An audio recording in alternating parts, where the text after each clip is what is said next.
Olá a todos, dando prosseguimento à nossa programação desta Quinta Sensibio, edição especial online. Passamos agora à apresentação dos resumos simples e expandidos. Estes trabalhos foram avaliados e serão premiados em 3 categorias, a partir dos critérios: 1. Relevância e atualidade do tema. 2. Conteúdo e abrangência dos elementos mais importantes do trabalho. 3. Atratividade e capacidade de despertar interesse. 4. Originalidade e distribuição adequada do tempo. 5. Comunicabilidade na transmissão clara da essência do trabalho desenvolvido e resultados apresentados. Esperamos que desfrutem e aproveitem desta etapa. Obrigada.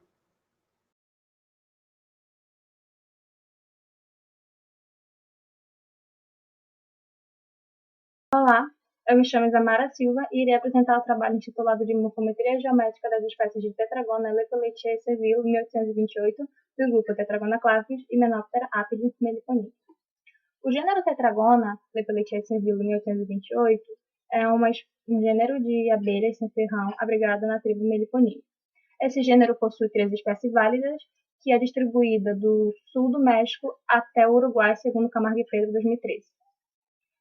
Dessas 13 espécies válidas, possuem 8 no Brasil e entre elas está a Tetragona clavis Fabrício 1804. A espécie Tetragona clavis ela é distribuída, é uma espécie nativa da América do Sul e é distribuída da Colômbia até o Uruguai. No Brasil, ela é encontrada em todo o território nacional. A espécie Tetragona clavis possui uma espécie que foi sinonimizada sob ela, que é a Tetragona elongata, e segundo Camargo e Pedro, a 2013, as variações morfológicas encontradas entre elas não é significante para separar a Tetragona elongata para o sudeste. Porém, Pedro, 2014, publicou um trabalho a qual ela revalida a espécie Tetragona elongata para a região do sudeste, com a justificativa de abrigar os morfótipos de São Paulo e Minas Gerais. Em casos assim, podemos utilizar a morfometria geométrica para solucionar essa questão da entomologia. E a morfometria geométrica é um conjunto de métodos de aquisição, processamento e análise de variáveis de forma que preserva toda a informação geométrica contida nos dados originais. Os dados utilizados se baseiam em coordenadas cartesianas, chamados landmarks ou marcos anatômicos. E esses dados eles podem ser em 2D ou em 3D. Com isso, o objetivo desse trabalho é esclarecer as dúvidas em relação à real ocorrência de cada espécie desse grupo, bem como diferenciar os morfótipos identificados como Tetragona clavis. Foram utilizados a asa anterior direita de 543 operárias e esse material foi oriundo do Instituto Nacional de Pesquisa da Amazônia, do Museu Paraense Emílio Guilde e da Faculdade de Medicina de Ribeirão Preto. O material vindo da Faculdade de Medicina de Ribeirão Preto foi doado pelo Dr. Ivan de Castro e pela doutora José Freitas. Para a confecção da lâmina, foi extraída a asa direita anterior da abelha, a qual foi imersa em acetato de butila. Essa asa ela foi fixada na lamínula com o bálsamo do Canadá. Após a lâmina feita, ela foi etiquetada e foi colocada em uma estufa numa temperatura de 40 graus Celsius para secagem. Após seca, foi feita a fotografia dessa lâmina através do estereoscópio Leica M25A. Para a análise da morfometria geométrica, foi realizado o software TPS útil, a qual foi feito para gerar um arquivo em TPS para colocar no software TPS DIG2, no qual foram feitos os pontos anatômicos, os marcos anatômicos nas asas. Nesse caso, utilizamos 11 marcos anatômicos. Após isso, esses pontos anatômicos eles foram ligados utilizando procrustes e as deformações relativas e parciais do centroid site foram obtidas através do software TPS Real. Esses dados obtidos eles foram submetidos às análises de componentes principais e às análises de variações canônicas no software MorphoJ, com o qual foi obtido o valor de distância de procruste. O resultado obtido da análise de componentes principais mostra que a espécie do norte, Tetragona clavipes, teve uma sobreposição com a espécie do sudeste, Tetragona elongata, em azul no gráfico. O resultado da análise das variações canônicas com classificador região mostra que as abelhas da região sudeste e sul tiveram uma sobreposição forte e ficaram aglomeradas na região inferior esquerda do gráfico, enquanto as abelhas da região norte e nordeste ficaram aglomeradas, teve uma sobreposição, e ficaram na região inferior do gráfico na parte esquerda. As abelhas da região centro-oeste teve uma sobreposição com ambas as regiões, mas também ficou localizada na região superior do gráfico.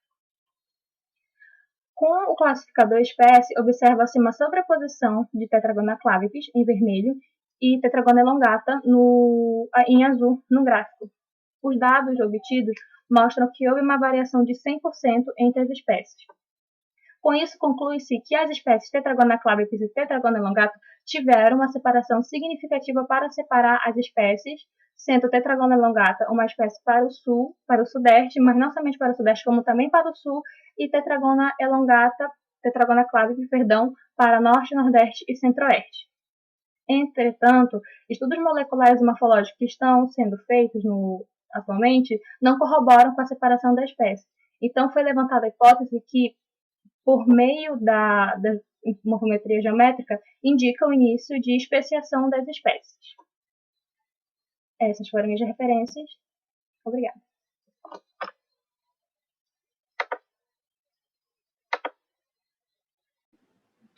Bom dia, meu nome é Nicolas Joia Cípola, sou pós-doc do Instituto Nacional de Pesquisa da Amazônia, com os colaboradores da Universidade Federal do Rio Grande do Norte e Universidade Estadual da Paraíba, viemos apresentar o trabalho intitulado em Nova Espécie de Arlesminturus, Collembola borletielide, da Caatinga, Brasil.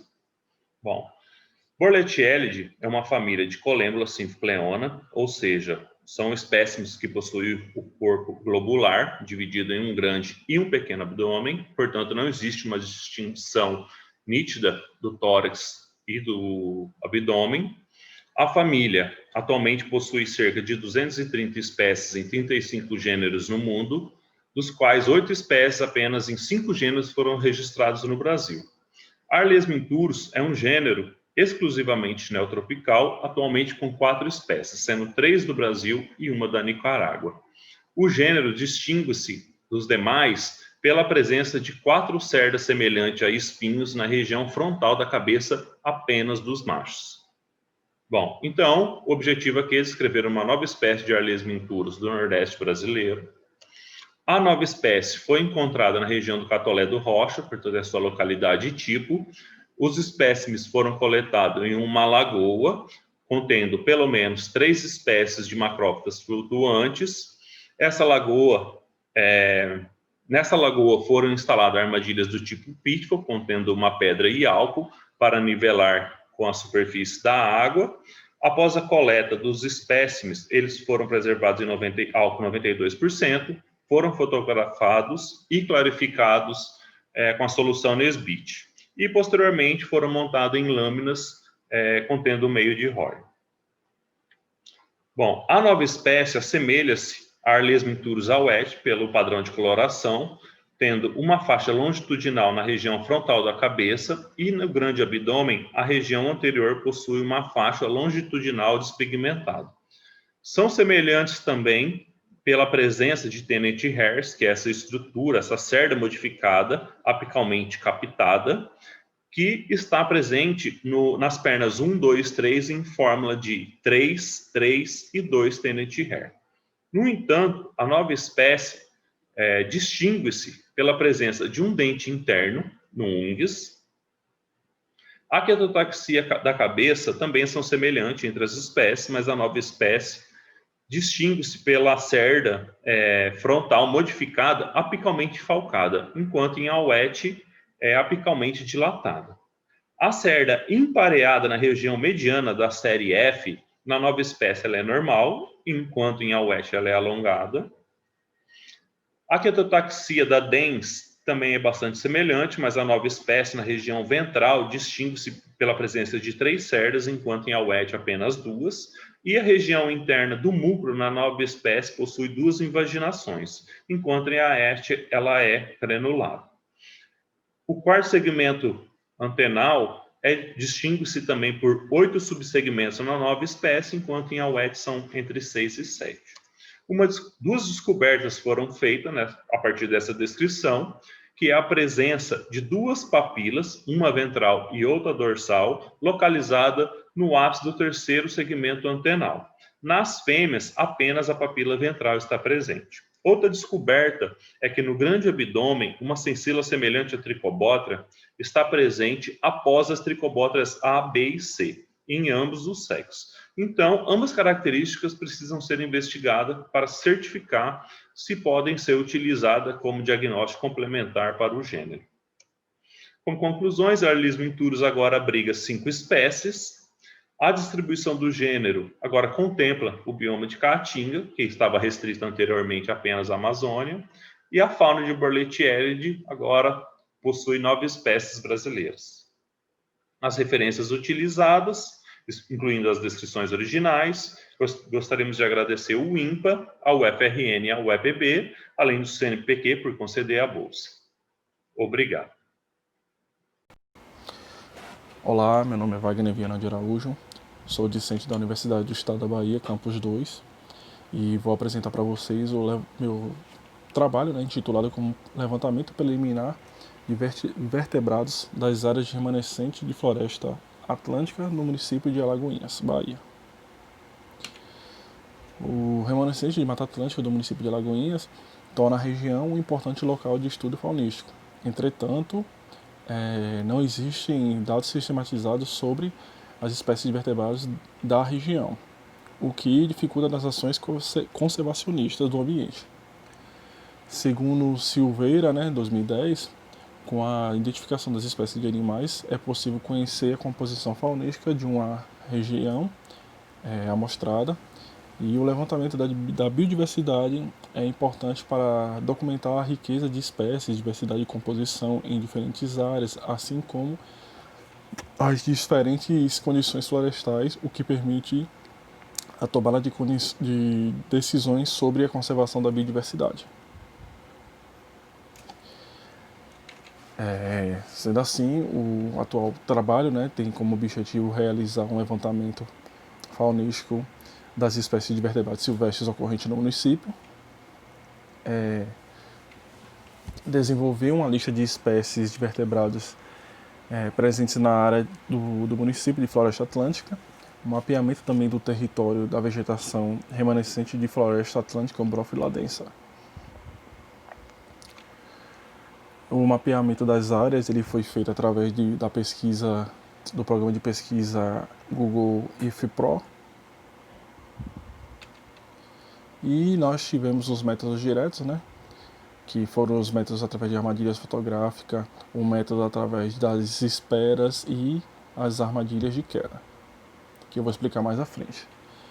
Como cronograma dessas atividades, as armadilhas fotográficas elas foram instaladas no período de 2018, 2019 e 2020. Elas eram checadas em 2 em 2 semanas, e as estações de instalação foram as 4 estações normais dos anos. As esperas elas foram instaladas em 2017 e 2018, foram feitas nessas épocas. Elas eram feitas 3 dias na semana, e seguiram também as 4 estações. As Pitfall Traps foram em 2017, 2018 e 2019, e elas foram revisadas todos os dias, 2 vezes ao dia. Porém, só foram instaladas na primavera, no verão e no outono. As esperas, trata-se de um equipamento, uma instalação sobre as árvores, onde a gente fica na parte superior dessas árvores e a gente ceiva a região com isca para os animais virem se alimentar. E com isso a gente fica na parte de cima só registrando esses animais. Essa espera ela foi reaproveitada dos caçadores que tinham na região.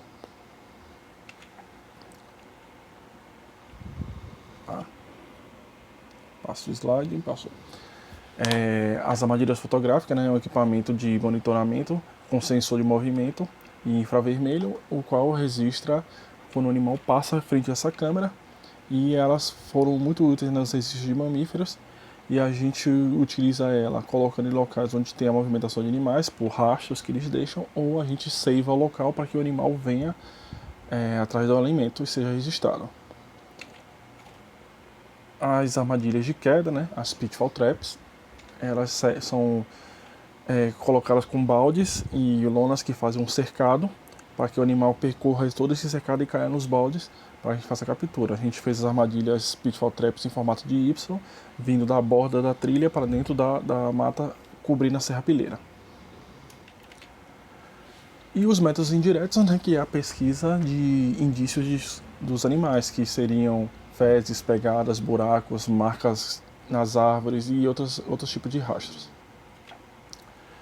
A identificação das espécies foi realizada na Universidade do Estado da Bahia, no Laboratório de Zoologia, Museu, com auxílio da literatura específica e sites de informações sobre esses animais de Mata Atlântica. E também contou com a colaboração de pesquisadores especialistas no processo de verificação dos dados que foram feitos.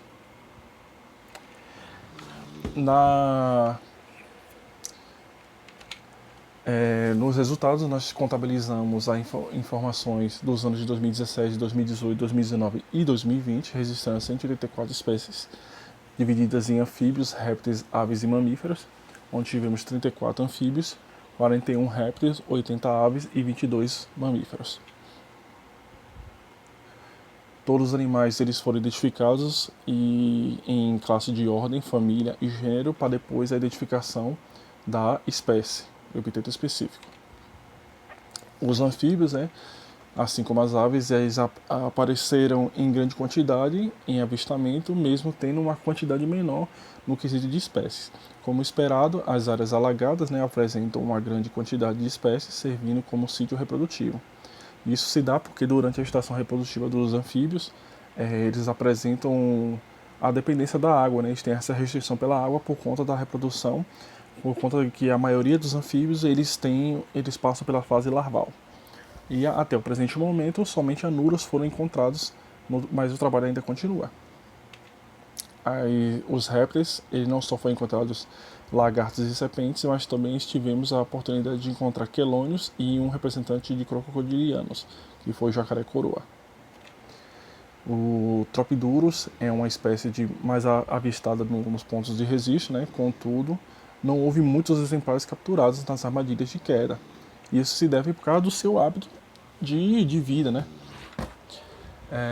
O Tropidurus é uma espécie heliófila, como o teídeo, ou seja, ele necessita constante da exposição do sol e ocupa diversos hábitats, como troncos, árvores, rochas e muros.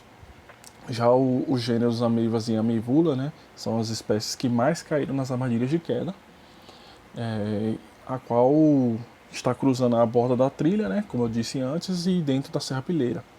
E isso se dá, segundo Paul Getty e colaboradores de 1993, onde ele afirma que as espécies Ameiva, por exemplo, são lagartos que possuem um alto poder de forrageamento e sempre se movimentam pelas folhas e pelas fendas.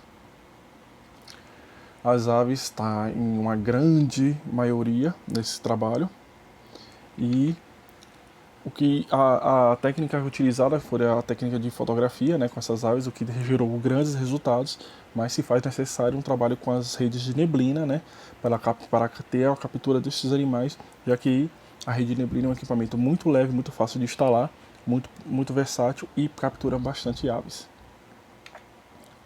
Os mamíferos também seguiram a mesma linha de pesquisa e a Cerdon stolz, que é a raposa do campo, aparece em vários registros feitos pelas armadilhas fotográficas e mesmo com a fragmentação antrópica que tem na região, além dos vários rastros deixados por essas raposas, fezes e pegadas. Ao mesmo tempo, a Cerdon stolz é considerada uma espécie oportunista que sobrevive em ambientes degradados ou antropizados, por isso a sua vantagem. Já o registro do Leopardus pardalis, que é a jaguatirica, foi feito nos anos de 2019 e 2020, sendo este o primeiro registro claro desse animal nessa região, nessa área de estudo, e ela foi detectada no complexo da UNEB e foi atraída 2 vezes, por conta da adaptação das armadilhas que foi banhadas a sangue. Sendo assim, a gente conclui que as adaptações na instalação dos equipamentos e na aplicação de iscas tem se tornado assim, um ponto de chave para registro de mamíferos, A maioria das espécies registradas é comum em todos os pontos de coleta, contudo, algumas áreas que estão sendo muito degradadas apresentam uma redução significativa dos mamíferos. O avanço das ações antrópicas na região vem sendo uma redução, tem causado uma redução maior, uma fragmentação maior nas áreas que já estão fragmentadas, e isso pode ter danos irreversíveis, e ainda se faz necessário a continuação do levantamento de espécies com a maior exploração na área do complexo do Exército, né, a 2º Batalhão de Infantaria do Exército, que é uma área totalmente preservada. Essas são algumas das minhas diversas referências, né? E eu gostaria de primeiro agradecer a Deus, a minha orientadora Rosana Peixoto, a toda a equipe do SENC-Bio pelo excelente evento, a Universidade do Estado da Bahia pela concessão de bolsas e por estar fazendo a minha graduação, e meus amigos de campo que sempre me ajudaram no trabalho. Muito obrigado, e é isso aí.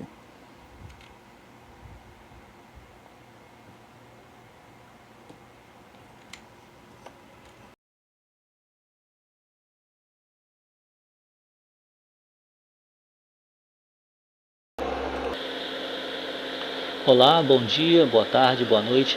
Meu nome é Alexandre Takio Kitagal, sou biólogo e professor da Rede Municipal de Indaial. O tema da nossa pesquisa é incêndios florestais na percepção de alunos do ensino fundamental. Antes de iniciarmos, vale ressaltar que, apesar de ser utilizado como sinônimo, o termo incêndio e fogo são coisas diferentes. No nosso caso, o incêndio florestal é todo fogo sem controle que incide sobre alguma forma de vegetação, podendo ela ser provocada pelo homem de forma intencional ou negligenciada, ou por causas naturais, como um raio, por exemplo. Hoje, são a maior ameaça para os povoamentos florestais e a biodiversidade. Vale ressaltar que, se ligarmos a televisão hoje e acompanharmos o noticiário, veremos várias notícias sobre incêndios no Pantanal, na Amazonas e em outras regiões do Brasil e do mundo, trazendo vários prejuízos.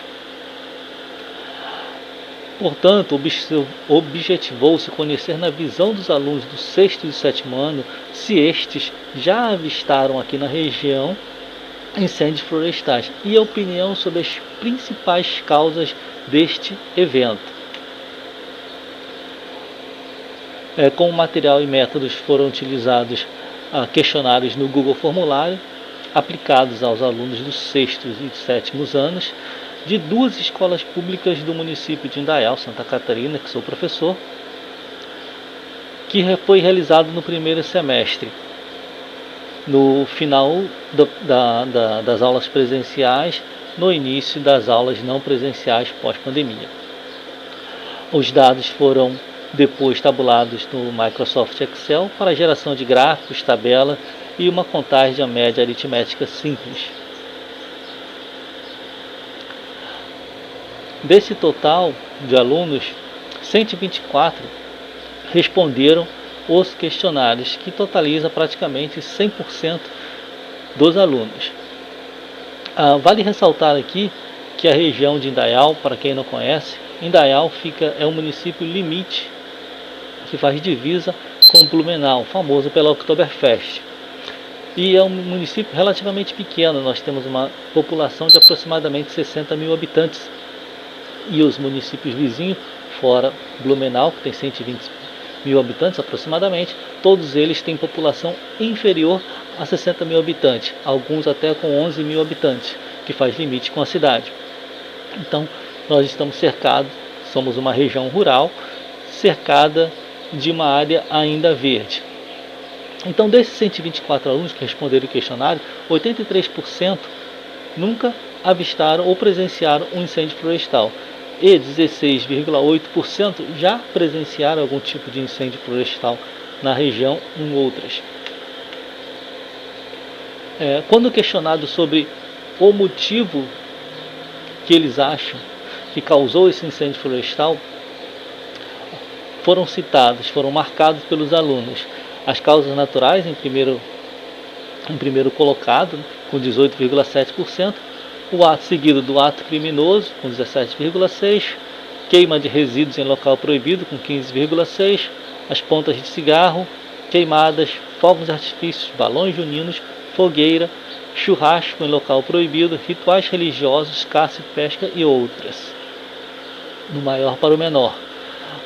Nesse gráfico, talvez seja melhor visualizar os resultados, mostrando aqui que o ato criminoso, as causas naturais e as queimas de lixo lideram nos motivos que os alunos acham que são os principais agentes causadores dos incêndios florestais. Então, como conclusão, nós observamos que a maioria dos alunos nunca presenciou um incêndio florestal na região. Porém, dos que já avistaram, se cita diversas causas, como os atos criminosos citados anteriormente, queima de resíduos, soltura de balões, fogueiras, entre outros.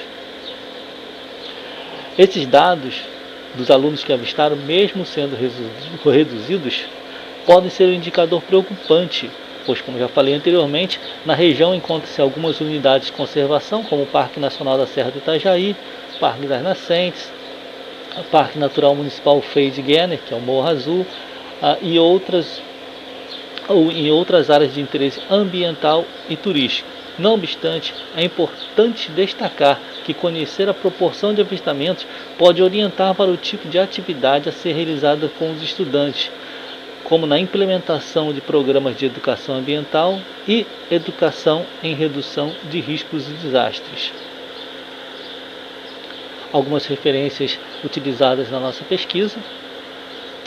Gostaria de agradecer a toda a equipe pedagógica e os alunos da Escola Básica Professora Úrsula Krieger e da Escola Básica Mulde Baixa. Deixar meus agradecimentos e o meu contato para futuros questionamentos. Muito obrigado. Olá, eu sou Ana Carla e juntamente com os autores Mirela Ferreira Reis, Gabriele Costa Araújo, Jonathan Barros Silva e Lucas Conceição Santos, desenvolvemos esse trabalho intitulado como um processo formativo, análise do estágio supervisionado no curso de licenciatura em Ciências Biológicas. Bom, a realização do estágio, ela vai aliar o conhecimento acadêmico com a experiência vivenciada no ambiente de trabalho, porque ela vai esclarecer e complementar na prática os temas abordados nas aulas pelo professor. E juntamente com o estágio de observação, faz o estágio de coparticipação, que tem como intuito o aluno, o licenciando, auxiliar o professor sem assumir total responsabilidade pela aula. O estágio, ele apresenta um período de suma importância na formação docente, porque ela vai possibilitar a investigação do ambiente escolar, aspecto da prática pedagógica, e o domínio de instrumentos teóricos e práticos que são indispensáveis na execução de suas funções. E, diante disso, esse trabalho ele teve por objetivo discutir a importância do estágio de observação e de coparticipação como ampliadora de possibilidade na percepção docente. A pesquisa ela teve caráter qualitativo e se propôs a analisar 3 relatórios de estágios elaborados pelos alunos a partir das atividades de observação e coparticipação, desenvolvidas na escola. Os relatórios eles foram analisados por meio de um estudo descritivo, reflexivo, e dando ênfase à importância da realização do estágio e os reflexos na formação docente. Os estágios eles foram desenvolvidos junto a 3 escolas da rede pública de educação no município de Jequié, Bahia. E aconteceram durante as aulas regulares de Ciências e Biologia, com duração de 20 horas, e também contou com a participação dos professores regentes de cada uma das instituições de ensino. Nos resultados de discussões, mostraram que a essência da licenciatura em Ciências e Biologia estão nas vivências do estágio, que se prepara para o seu desafio maior, que é o ser professor. E essa prática, ela amplia o entendimento sobre o meio em que está inserido além de se deparar com as responsabilidades, com as problemáticas desse trabalho. E um bom estágio ele deve proporcionar ao futuro professor a capacidade de enfrentar e superar os desafios da profissão. Com isso, destacamos que o estágio ele é um momento de aproximação que o licenciando tem, né, com a realidade escolar. Ela permite esse licenciando a viver experiências que irão influir, que irão intervir na sua identidade profissional. E, portanto, podemos destacar que o estágio ele é o eixo central da formação de professores e que a escola ela sempre são o ponto de partida e chegada desses estágios. Como agradecimento, eu gostaria de agradecer aos autores deste trabalho que colaboraram para seu desenvolvimento e aos professores da disciplina de estágio, Ana Cristina e o professor Marcos Lopes, e também a Universidade Estadual do Sudoeste da Bahia, o UESB Campus Jequié, e a 5ª Semana de Ciências Biológicas da UNEB, Campus 2 de Alagoinhas, pela oportunidade da apresentação do trabalho. É isso. Obrigado. Vou deixar meu e-mail aqui, caso vocês tenham alguma dúvida, entrem em contato. Educação ambiental no cultivo tradicional de milho em escola contemporânea.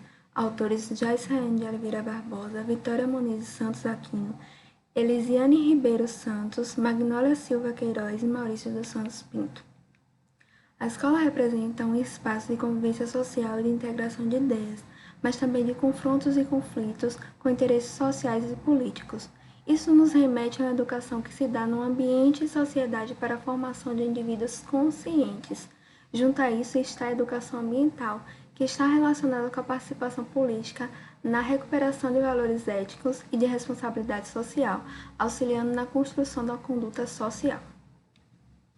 Portanto, o objetivo desse trabalho foi analisar uma atividade de intervenção do Programa Institucional de Bolsa de Iniciação à Docência sobre a educação ambiental no cultivo de uma roça de milho. Esse projeto está vinculado a uma ação do subprojeto, o PIBID integrando teoria e prática na licenciatura em Ciências Biológicas da Universidade do Estado da Bahia, Campus 2. Foi realizado numa escola estadual situada no município de Alagoinhas, Bahia. A delimitação do local foi na área externa da escola. Para o preparo do terreno foi com auxílio de enxadas e gandanho para a limpeza. E para a plantação do milho foi convidado os alunos para a participação através de seus conhecimentos prévios de plantação de milho. E as covas foram feitas com a delimitação de 2 passadas e meias entre uma fileira e outra e 1 palmo de distância entre uma cova e outra, com a plantação de 4 sementes de milho seco, de acordo com valores tradicionais das comunidades de Alagoinhas. Com o auxílio dos alunos foi construído um espantalho para levar aspectos culturais para a escola e a supervisora e os pibidianos puderam analisar o interesse dos alunos na participação, auxiliando na manutenção do milharal e na colheita. E isso remete a uma mudança no pensamento sobre o plantio de milho. Além disso, foi possível unir bolsistas com a turma, atestando a importância social e acadêmica do PIBID para a formação dos alunos, buscando ideias inovadoras para modelos de ensino. Conclui-se que existe uma grande importância nas intervenções realizadas pelo PIBID, fortalecendo a construção de uma boa relação entre os discentes pibidianos e os alunos da escola. Isso também melhorou a interação dos alunos com o meio ambiente e a conscientização ambiental. Essas são nossas referências.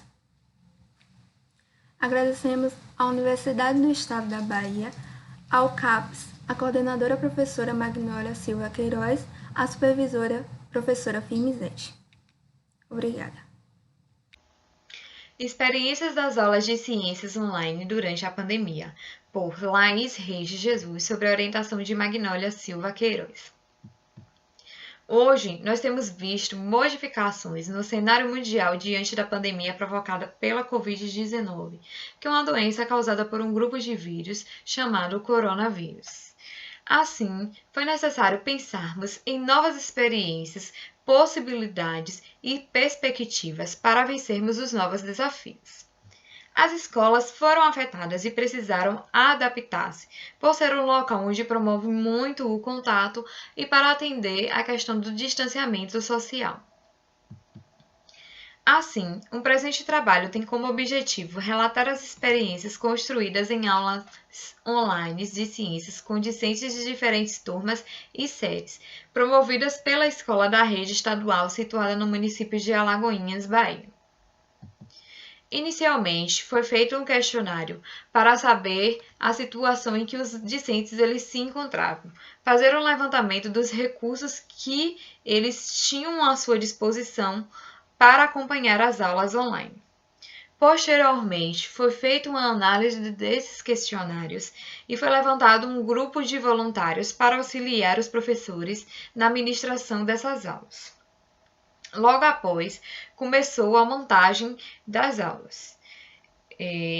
Inicialmente, a primeira aula aplicada foi sobre o vírus, por se tratar de um assunto super atual e de um assunto que pode ser abordado de diferentes formas em diferentes séries e turmas. Foram abordadas questões como forma, a diferenciação entre um vírus e outro, as doenças virais e demos um enfoque maior sobre o coronavírus, questões de notícias que têm circulado corriqueiramente na mídia. Nós comentamos e argumentamos sobre o que seria verdadeiro ou não. Os resultados das aulas online foram satisfatórios. Os discentes eles conseguiram se colocar, conseguiram tirar as suas dúvidas, conseguiram participar da aula fazendo seus comentários. Eles interagiram fazendo perguntas sobre o conteúdo e este foi um momento de sanar as dúvidas e combater as notícias falsas com argumentos científicos. É um momento onde somos bombardeados por muitas notícias. Os meninos eles não estavam sabendo lidar com essa quantidade de notícias, né, que estavam sendo e que ainda hoje circulam pelas mídias sociais. E esse foi o momento da gente começar a discutir, deles tirarem as suas dúvidas sobre o que era verdadeiro, o que não era. Foi um momento bastante enriquecedor. Aqui foram alguns dos resultados, né, eles comentando sobre a aula, amei a aula, gostei da aula.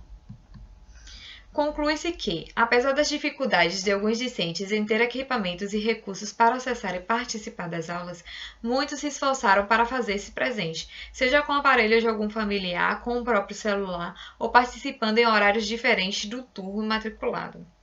Nós percebemos o esforço que eles tiveram em participar das aulas, em se fazer presente, em aprender. Nós sabemos que essa ferramenta é uma ferramenta importante que nós temos hoje, né, para ministrar as aulas online.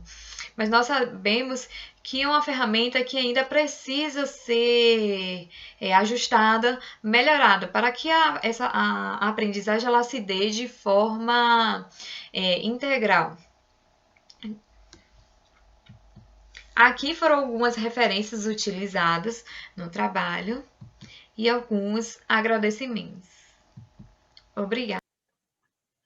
Bom, pessoal, meu nome é Marcelo Felipe e estarei apresentando para vocês agora o trabalho cuja titularidade é Discussão sobre gravidez e infecções sexualmente transmissíveis com estudantes de um colégio municipal da cidade de Ubaíra, Bahia. Participam como autoras desse trabalho Annalise Moreira da Silva e Silva, Adriele Souza Oliveira, Lúcia dos Santos Silva e Rosineide Braz Santos Fonseca. Garcia, ele fala que todas as mudanças que ocorrem entre os adolescentes podem interferir no processo natural de maturidade e formação, trazendo curiosidades que levam os jovens a experimentar alguns comportamentos que fazem deles mais vulneráveis a risco para a saúde, incluindo o aspecto sexual.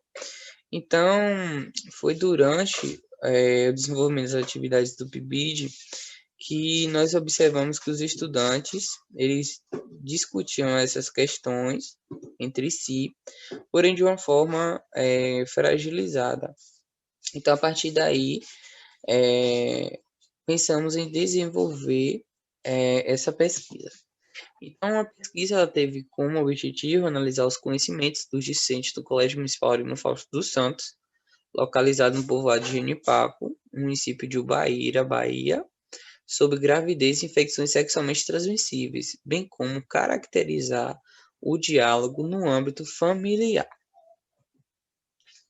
Então, a escola da pesquisa, ela localiza-se em uma zona rural do município de Ubaíra, é um espaço pequeno, com 164 alunos, e oferta o ensino fundamental 2, com a única turma do nono ano, a qual foi o nosso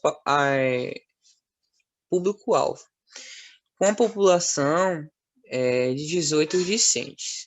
Então, inicialmente, nós aplicamos um questionário com esses estudantes e, a partir da análise desse questionário, elaboramos algumas ações didáticas. Uma delas foi a apresentação de uma roda de conversa dinâmica, onde apresentamos várias questões, como os usos de contraceptivo, a gravidez e principais infecções sexualmente transmissíveis, forma de contaminação. E, por último, fizemos um questionário para avaliar como essas ações contribuíram para o conhecimento desses estudantes. Então, inicialmente, observamos que 68% dos estudantes afirmaram não saber do que se trata a infecção sexualmente transmissíveis e 56% deles consideraram que uma ST podem ser contraída também por talheres, pratos e copos de alguma pessoa contaminada. Aqui nós temos um gráfico com o diálogo dos estudantes com os familiares sobre o uso de preservativo e no gráfico 2, o diálogo dos estudantes com a família sobre as ISTs. Abraão, ele fala que, às vezes, o conhecimento dos pais sobre as infecções acabam sendo dificultado, porque muitas famílias ela não têm o conhecimento. O PCN, ele fala, né, que é importante discutir os métodos contraceptivos com um mecanismo de eficiência e as implicações à saúde, sendo também isso uma forma de proporcionar um bem-estar para a saúde individual, reprodutiva e coletiva. Avaliação após a intervenção. Constatamos que os educandos definiram que o processo de contaminação se estende por vias sexuais sem uso de preservativo, trocas de objetos perfurantes, compartilhamentos de alicate e entre outros. Além disso, constatou-se que 77% dos educandos definiram que a camisinha trata-se de um método de dupla proteção, devido à prevenção de ISTs e gravidez não planejada. Então, podemos observar que, de início, os estudantes tinham uma grande carência em conhecimento sobre o tema. Mesmo ainda que houvesse o diálogo entre a família, a carência ainda de conhecer mais sobre o assunto era grande. E após a intervenção pedagógica, nós observamos que o trabalho ele contribui para o desenvolvimento do conhecimento dos estudantes sobre a temática. E esse trabalho ele pôde alertar os estudantes, melhor dizendo, para os riscos que uma relação sem medidas protetivas pode gerar. E obrigado pela atenção.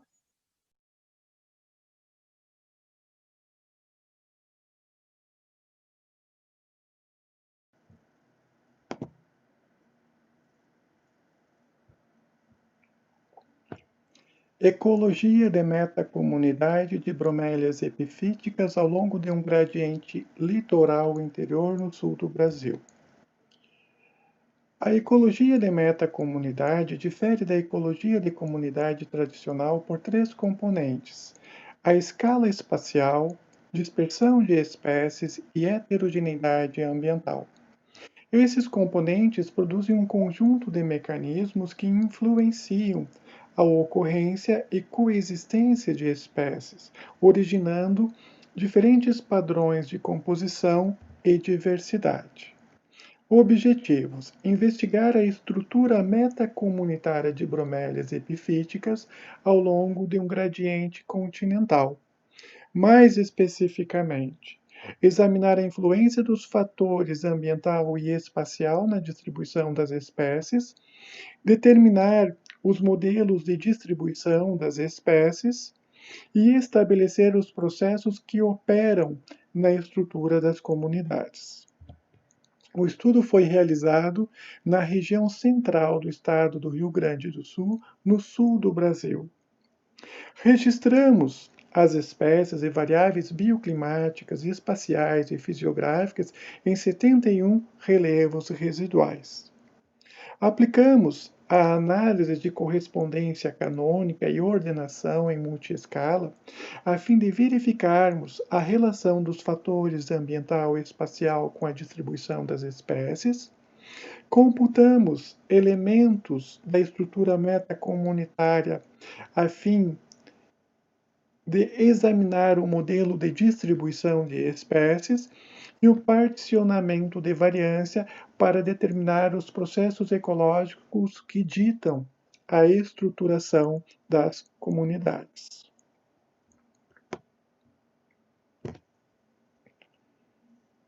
Ao longo do gradiente continental, detectamos que a Mata Atlântica, a temperatura, a distância da linha da costa e a proximidade entre os relevos residuais influenciam na distribuição das bromélias tanques e atmosféricas. A distribuição das espécies ao longo do gradiente continental foi idealizada ao modelo clementiciano, o qual apresentou 4 compartimentos. Os processos de sortimento de espécies e efeitos de massa operaram na estruturação das comunidades. A continentalidade impulsionou a formação de diferentes condições climáticas e vegetacionais, formando uma heterogeneidade ambiental que proporcionou a diferenciação de nichos ecológicos. Por outro lado, criou barreiras climáticas que interferem na conectividade entre as comunidades.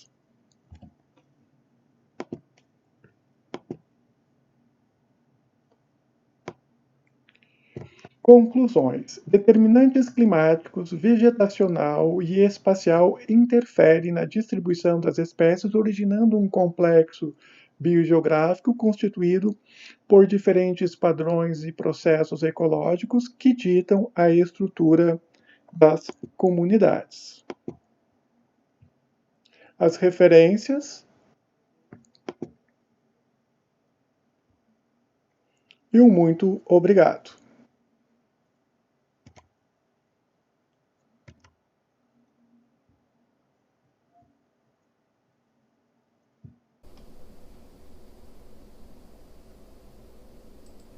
Olá pessoal da 5ª CMCE Bio da UNEB, meu nome é Irene e o trabalho que eu vou apresentar é a análise da fauna de insetos herbívoros arborícolas encontrada nas áreas verdes da UF São Cristóvão, que foi desenvolvido com a colaboração de Ana Teixeira dos Reis, Luiz Felipe Santos Silva, Arleu Barbosa Viana Júnior e Quiones Oliveira Praxedes. Bom, mas antes de começar, é interessante relembrar um pouco a importância da biodiversidade, em especial nos ecossistemas urbanos, que, como ilustrado aqui do lado, a biodiversidade é responsável por uma série de papéis que são fundamentais para o funcionamento desses ecossistemas. Mas, nas últimas décadas, o que a gente tem observado é um declínio acentuado da biodiversidade global, que se deve principalmente ao aumento da urbanização. Esse processo tem causado perdas drásticas na abundância e na riqueza de várias comunidades, a exemplo das comunidades de insetos herbívoros arborícolas. Então, diante disso, nós dirigimos o nosso estudo para o campus José Aloysio de Campos da Universidade Federal de Sergipe, que entre 2005 e 2016 passou por um crescimento de 106% da sua área construída. E durante esse processo, mais de 1.100 árvores foram suprimidas, o que então pode ter causado a extinção local ou o deslocamento da fauna de insetos herbívoros arborícolas associados a essas árvores. Então, isso indica para a gente a importância do estudo dessa entomofauna arborícola, para que a gente possa prever e mitigar os efeitos de futuras expansões. Dessa forma, os nossos objetivos foram compreender quais são os fatores que afetam a diversidade de insetos herbívoros arborícolas associados ao ambiente urbano do campus e elaborar propostas para auxiliar no planejamento e ações para um crescimento com mais qualidade da UFES. O nosso estudo foi desenvolvido no campus José Aloysio de Campos da UFES, que fica em São Cristóvão, no estado de Sergipe, e essa área está sob domínio do bioma Mata Atlântica e tem clima AS na classificação de Köppen. As nossas coletas foram feitas em 2 campanhas de amostragem, numa amostra aleatória de 30 árvores do campus, e a metodologia adotada foi de batimentos com o uso do guarda-chuva entomológico. Nós triamos todo o material e nós identificamos os insetos a nível de ordem e, sempre que possível, a nível de família, e, a partir dessa identificação, nós podemos classificá-los nas guildas tróficas, como predadores, onívoros, detritívoros ou herbívoros. Por fim, nós analisamos os dados, construindo modelos lineares generalizados, e nós usamos como variáveis explicativas a circunferência na altura do peito das árvores e a sua origem, se elas eram nativas ou exóticas. E como variáveis resposta, nós utilizamos a abundância e a riqueza de ordens e da guilda de herbívoros. Sobre a distribuição geral da nossa abundância, nós vimos a participação expressiva das ordens Coleóptera e Hemíptera, o que pode ser explicado principalmente pela distribuição cosmopolita dessas ordens e pela sua alta diversidade de espécies associadas a árvores, muitas das quais têm dietas herbívoras. Nós também tivemos uma grande participação da família Formicide, da ordem Hymenoptera, que esteve presente em 83% das nossas amostras, e esse grupo é bastante comum e abundante em ambientes urbanos. Dentre as variáveis que nós testamos, nós observamos uma relação significativa entre a origem da árvore e a abundância, onde nós observamos que a abundância geral de espécimes era significativamente maior em árvores nativas em relação a árvores exóticas. E a mesma tendência foi observada também para a guilda de herbívoros, apesar dela não ter sido significativa, o que pode indicar para a gente que nós tivemos um baixo número amostral e, portanto, precisamos de mais campanhas. Esse resultado, onde árvores nativas apresentam uma maior diversidade de insetos que árvores exóticas, é bastante comum na literatura e ele pode ser explicado pela hipótese de liberação de inimigos naturais, que afirma que a invasão recente dessas árvores exóticas e, portanto, a sua não coevolução com os insetos nativos faz com que essas árvores sofram uma herbivoria menos intensa e, portanto, elas sustentem comunidades que sejam menos diversas. Então, a partir do nosso estudo, nós concluímos que o crescimento recente da UFES provavelmente influenciou negativamente a fauna de insetos herbívoros arborícolas e que o padrão de abundância que nós encontramos pode ser explicado pela hipótese de liberação dos inimigos naturais.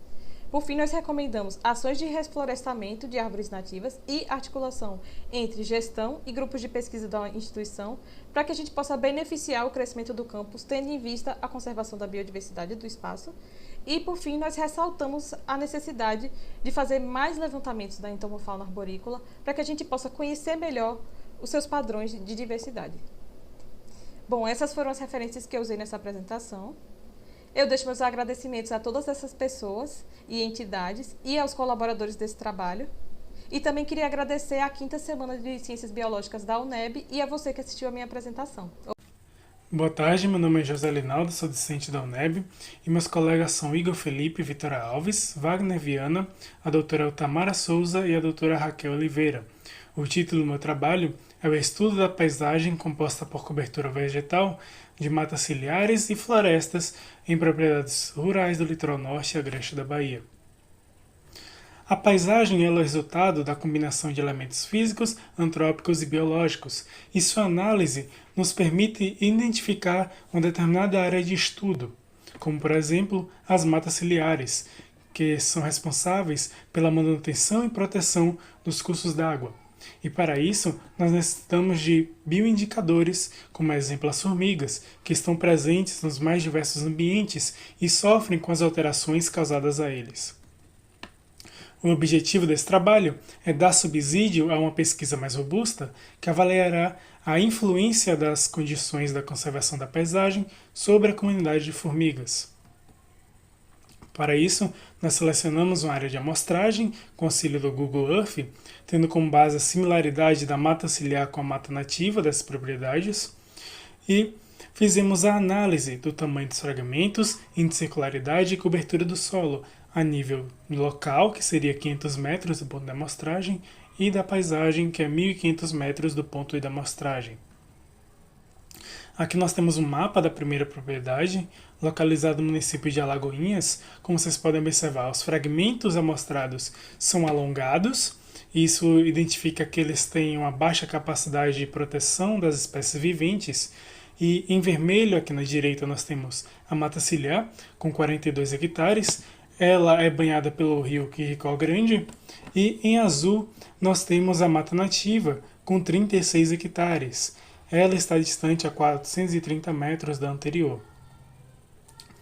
Aqui também em vermelho, nós temos a mata ciliar da nossa segunda propriedade, que fica localizada no município de Entre Rios, e ela possui 42 hectares, enquanto a mata nativa ela possui apenas 26 hectares, estando a 485 metros da anterior. Lembrando que essas duas também possuem fragmentos alongados, tá? E os demais fragmentos no entorno desses, eles são fragmentos pequenos, com no máximo 10 hectares.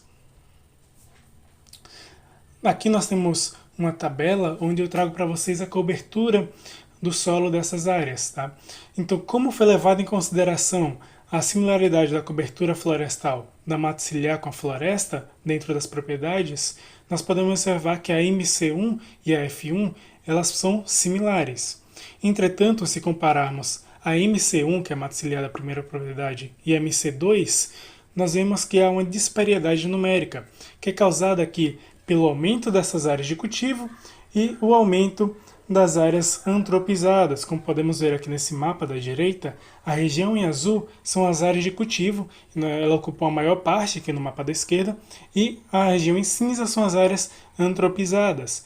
Essas áreas antropizadas são compostas aí por pastos, construções, áreas descampadas e estradas.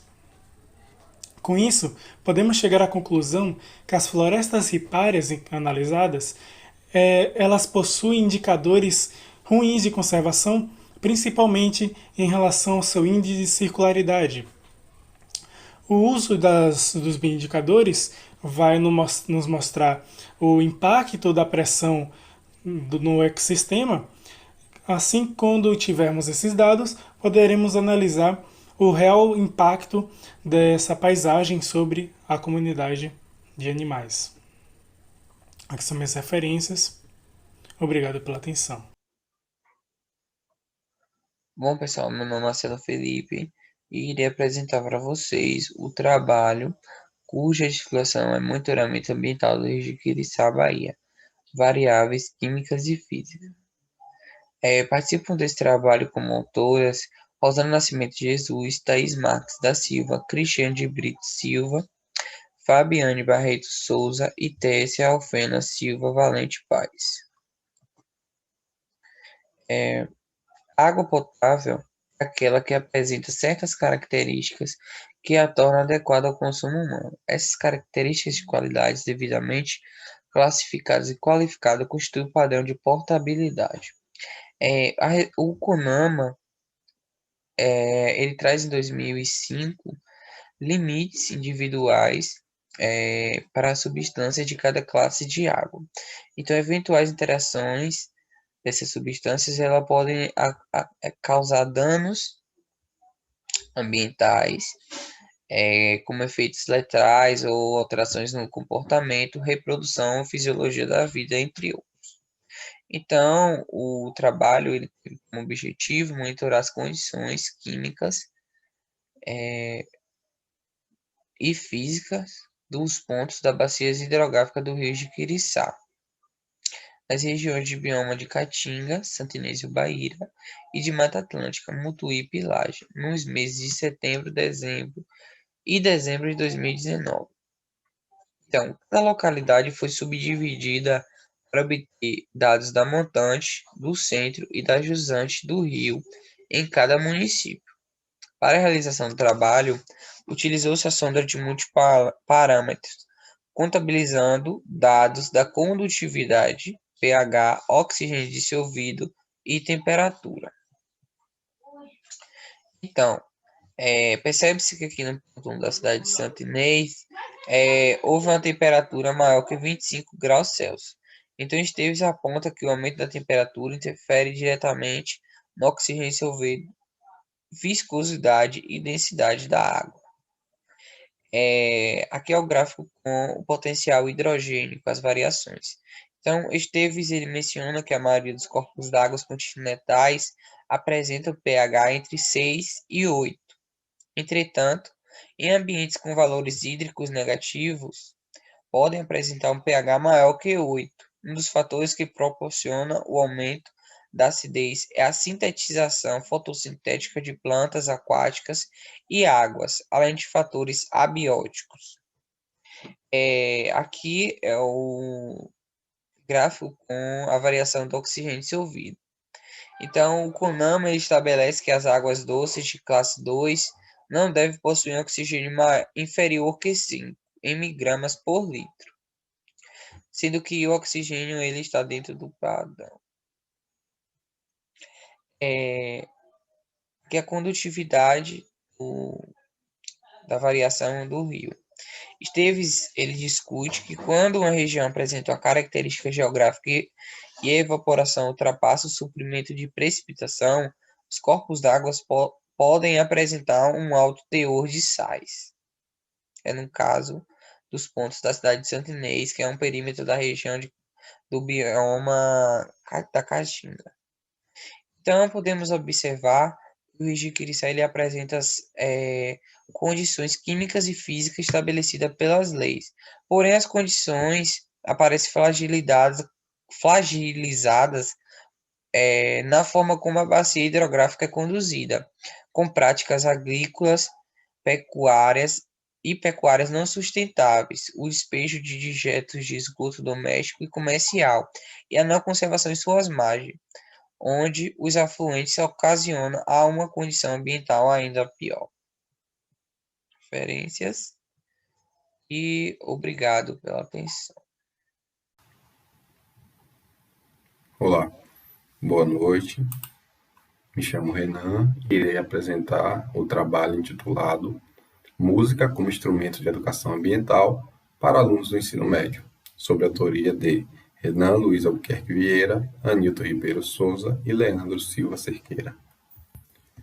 Diversas alternativas têm sido propostas na tentativa de desacelerar os impactos ambientais existentes. Dentre essas alternativas, a educação ambiental surge como ferramenta mitigadora, sendo esta apontada por vários autores como um dos caminhos para minimizar estes problemas ambientais recorrentes.